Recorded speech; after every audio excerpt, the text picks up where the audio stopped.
Telugu PMC ప్రేక్షకులకు స్వాగతం. Hi friends, మీరు గనక ఇప్పుడే మా ఛానల్కు వచ్చినట్లయితే మా ఛానల్ని సబ్స్క్రైబ్ చేసుకోండి. సబ్స్క్రైబ్ చేయడంతో పాటు పక్కనే ఉన్న బెల్ ఐకాన్ని క్లిక్ చేయండి.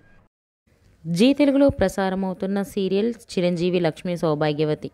చక్కని కుటుంబ కథా నేపథ్యంతో ఈ సీరియల్ సాగిపోతుంది. ఈ సీరియల్లో హీరోగా మిత్రానందన్గా రఘు నటిస్తుండగా, హీరోయిన్గా భాగ్యలక్ష్మిగా మహి గౌతమి నటిస్తుంది. ఇతర ముఖ్య పాత్రల్లో నాగినీడు, అర్చన ఆనంద్, సిద్ధార్థ్, శ్వేతారెడ్డి నటిస్తున్నారు.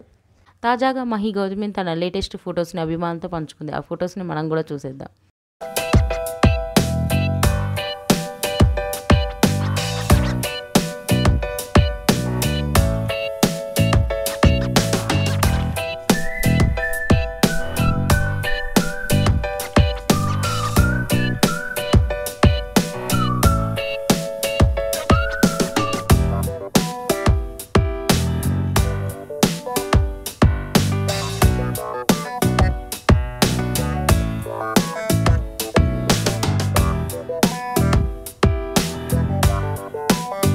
ఈ వీడియో మీకు నచ్చినట్లయితే లైక్ చేసి మరిన్ని టాలీవుడ్ లేటెస్ట్ అప్డేట్స్ మిస్ అవ్వకుండా చూడాలంటే తెలుగు పిఎంసి ఛానల్ను సబ్స్క్రైబ్ చేసుకొని పక్కనే ఉన్న బెల్ ఐకాన్ని క్లిక్ చేయండి.